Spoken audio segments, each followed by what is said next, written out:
యోహాను సువార్త 19వ అధ్యాయము. అప్పుడు పిలాతు యేసును పట్టుకొని ఆయనను కొరడాలతో కొట్టించెను.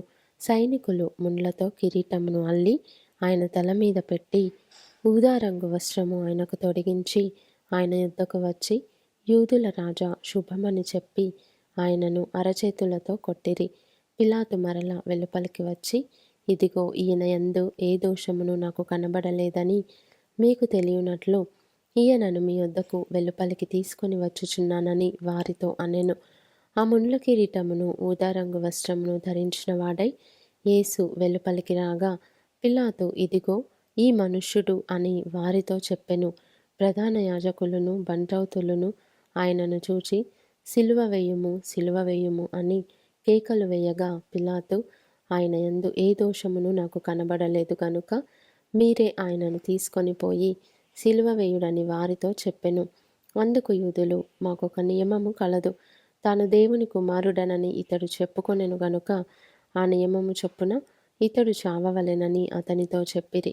పిలాతు ఆ మాట విని మరి ఎక్కువగా భయపడి తిరిగి అధికార మందిరంలో ప్రవేశించి, నీవెక్కడ నుండి వచ్చితివని యేసును అడిగెను. అయితే యేసు అతనికి ఏ ఉత్తరము ఇయ్యలేదు. గనుక పిలాతు, నాతో మాటలాడవా? నిన్ను విడుదల చేయుటకు నాకు అధికారము కలదనియు నిన్ను సిల్వ వేయుటకు నాకు అధికారము కలదనియు నీవెరుగవా అని ఆయనతో అనెను. అందుకు యేసు, పైనుండి నీకు ఇయ్యబడి ఉంటేనే తప్ప నా మీద నీకు ఏ అధికారమును ఉండదు. అందుచేత నన్ను నీకు అప్పగించిన వానికి ఎక్కువ పాపము కలదనెను. ఈ మాటను బట్టి పిలాతు ఆయనను విడుదల చేయుటకు యత్నము చేసెను గాని యూదులు, నీవు ఇతని విడుదల చేసితివా? కైసరునకు స్నేహితుడవు కావు. తాను రాజునని చెప్పుకొను ప్రతివాడును కైసరునకు విరోధముగా మాటలాడుచున్నవాడే అని కేకలు వేసిరి. పిలాతు ఈ మాటలు విని యేసును బయటికి తీసుకొని వచ్చి రాళ్ళు పరచిన స్థలమందు న్యాయపీఠము మీద కూర్చుండెను. హెబ్రీ భాషలో ఆ స్థలమునకు గబ్బత అని పేరు. ఆ దినము పస్కాను సిద్ధపరచు దినము. అప్పుడు ఉదయము 6 గంటలు కావచ్చెను. అతడు, ఇదిగో మీ రాజు అని యూదులతో చెప్పగా అందుకు వారు, ఇతనిని సంహరించుము, సంహరించుము, సిలువ వేయుము అని కేకలు వేసిరి. పిలాతు, మీ రాజును సిలువ వేయుదునా అని వారిని అడుగగా ప్రధాన యాజకులు, కైసరు తప్ప మాకు వేరొక రాజు లేరనిరి. అప్పుడు సిలువ వేయబడుటకై అతడు ఆయనను వారికి అప్పగించెను. వారు యేసును తీసుకొని పోయిరి. ఆయన తన సిలువ మోసికొని కపాల స్థలమైన చోటికి వెళ్ళెను. హెబ్రీ భాషలో దానికి గొల్గొతా అని పేరు. అక్కడ ఈ వైపున ఒకనిని ఆ వైపున ఒకనిని మధ్యను యేసును ఉంచి ఆయనతో కూడా ఇద్దరిని సిలువ వేసిరి. మరియు పిలాతు యూదుల రాజైన నజరేయుడగు యేసు అను పై విలాసము వ్రాయించి సిలువ మీద పెట్టించెను. యేసు సిలువ వేయబడిన స్థలము పట్టణమునకు సమీపమై ఉండెను. అది హెబ్రీ, గ్రీకు, రోమా భాషలలో వ్రాయబడెను గనుక యూదులలో అనేకులు దానిని చదివిరి. నేను యూదుల రాజునని వాడు చెప్పినట్టు వ్రాయుము గాని యూదుల రాజు అని వ్రాయవద్దని యూదుల ప్రధాన యాజకులు పిలాతుతో చెప్పగా పిలాతు, నేను వ్రాసినదేమో వ్రాసి తిననెను. సైనికులు యేసును సిలువ వేసిన తర్వాత ఆయన వస్త్రములు తీసుకొని ఒక్కొక్క సైనికునికి ఒక్కొక్క భాగము వచ్చినట్లు వాటిని 4 భాగములు చేసిరి. ఆయన అంగిని కూడా తీసుకొని ఆ అంగి కుట్టు లేక పైనుండి యావత్తు నెయ్యబడినది గనుక వారు దానిని చింపక అది ఎవనికి వచ్చునో అని దానికోసరము చీట్లు వేయుదమని ఒకరితో ఒకరు చెప్పుకొనిరి. వారు నా వస్త్రములను తమలో పంచుకొని నా అంగీ కోసరము చీట్లు వేసిరి అను లేఖనము నెరవేరునట్లు ఇది జరిగెను. ఇందుకే సైనికులు ఈలాగు చేసిరి. ఆయన తల్లియు ఆయన తల్లి సహోదరియు క్లోప భార్య అయిన మరియయు మగ్దలేనే మరియయు యేసు శిలువ యొద్ద నిలుచుండిరి.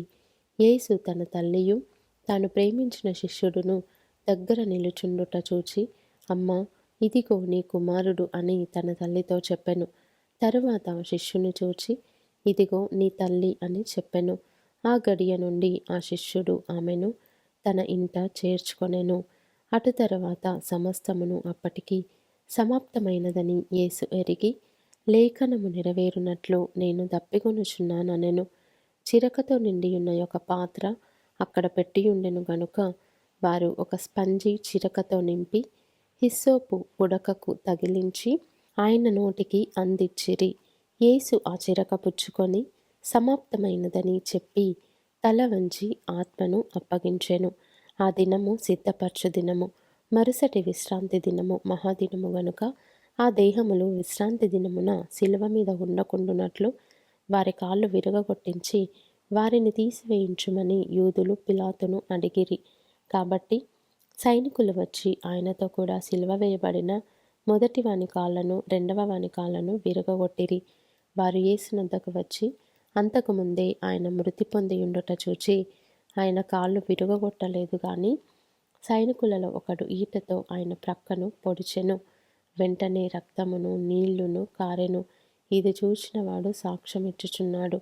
అతని సాక్ష్యము సత్యమే. మీరు నమ్మునట్లు అతడు సత్యము చెప్పుచున్నాడని ఆయన ఎరుగును.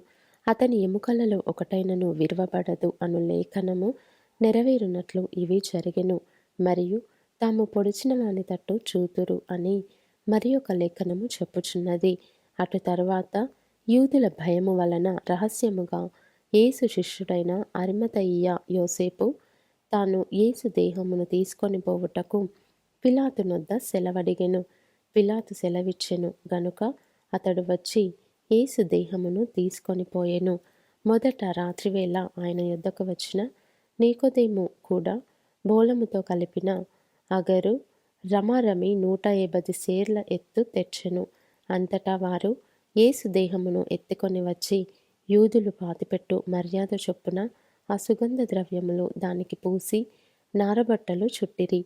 ఆయనను సిలువ వేసిన స్థలములో ఒక తోటయుండెను. ఆ తోటలో ఎవడును ఎప్పుడును ఉంచబడని క్రొత్త సమాధి ఒకటి యుండెను. ఆ సమాధి సమీపములో ఉండెను గనుక ఆ దినము యూదులు సిద్ధపరచు దినమైనందున వారు అందులో యేసును పెట్టిరి.